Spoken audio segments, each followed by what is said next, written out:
Yep, this thing can fit so much comics in it. Hey everyone, I am standing here with the mic way too close, trying to hold it as if it's like some mic you hold, and as if it's, not a blue snowball.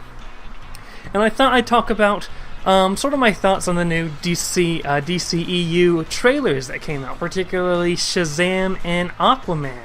I say particularly as if there were any other DCEU movies that had trailers released recently, but whatever. So, I have some problems with the DC Extended Universe, or Expanded Universe. Is it extended or is it expanded? Feel free to correct me in the comments below. I know you will. But I would go through all my problems with the DCEU here if it wasn't for the fact that I have a video scheduled for next week that's about that exact thing for Radix Reflex.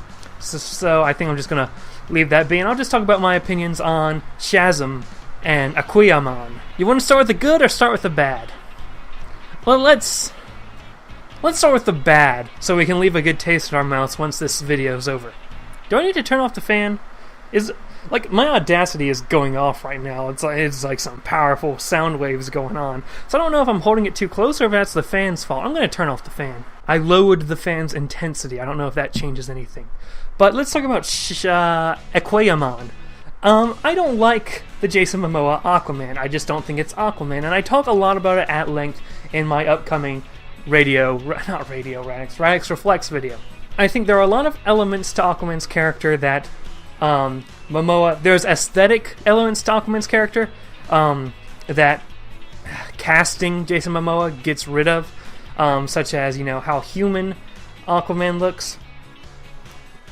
What it comes down to is Aquaman is half Atlantean. He's not really accepted by the Atlantean populace because he's from the human world and looks like a human. He has blonde hair and blue eyes, while the Atlanteans have black hair and purple eyes. Jason Momoa doesn't have blonde hair, doesn't have blue eyes, to my knowledge. I haven't checked. I haven't gazed into his eyes like some of you have. He might have blue eyes, I don't know. But you can't really have that whole, I'm half human, the Atlantean world isn't going to accept me because I don't look like them angle in the Aquaman movie, which is an angle I really like about Aquaman. I don't think you guys understand how big of an Aquaman fan I am. I am a huge Aquaman fan. Now, some of the greatest Aquaman stories to be told about Aquaman is Aquaman the Trench, Aquaman the Others, and Throne of Atlantis. I have the Justice League copy here because it was a crossover with Justice League, and Aquaman Volume 3 and Justice League Volume 3 are pretty much the same exact thing, just with different extras in it. Different, Aquaman Throne of Atlantis has the epilogue to it, but Justice League Volume 3 has another story arc at the beginning, so that's why I have Volume 3 with me of Justice League. Now, those are all written by Jeff Johns. That was his first run of Aquaman for the New 52 initiative. And I know Jeff Johns plays a creative role in the DCEU. The Aquaman trailer looks like it's taking influence from The Trench. It also looks like it's taking influence from The Others. It also looks like it's taking influence from Throne of Atlantis. And all three of those are good storylines.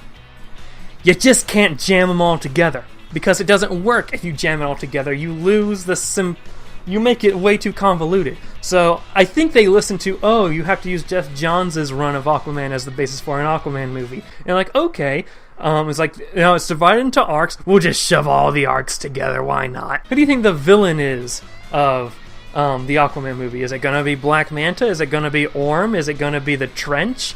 Who knows? Let's just shove all three of them together, because we know there's never been a case where a superhero movie was bad because they shoved three villains people wanted to see together in the same movie, right? Also, let's talk about the Aquaman CG. Jesus Christ, the Aquaman CG looks terrible. And I saw people on Twitter y'all complaining out here about the CG in Aquaman as if you expect them to ride real sharks into battle. No, of course not. That's like saying, Jurassic Park has typically good CG, but they didn't record actual dinosaurs now, did they? That's not how CG works. You can't use that argument when it comes to CG.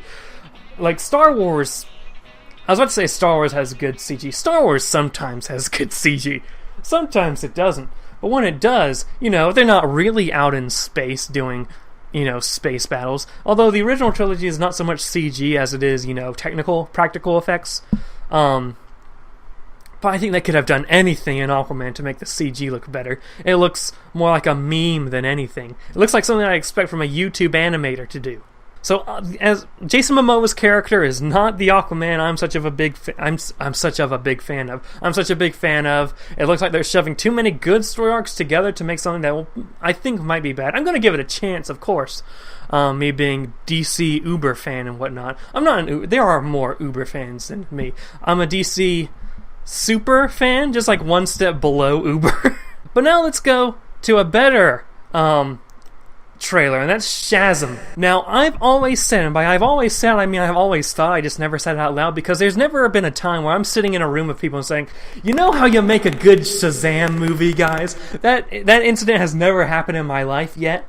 But I've always thought that if you want to make a good Shazam movie, you just gotta adapt Jeff Johns, who's playing a creative role in the DCEU and writes a lot of my favorite DC stories. You gotta get Jeff Johns' Shazam run, and not really a run, in the back issues of the New 52 Justice League, not back issues, back matter of the New 52 Justice League, there was a Shazam story written by Jeff Johns that was supposed to give the New 52 interpretation of Shazam. And it was a great, solid story. It did have a lot of build-up to Trinity War.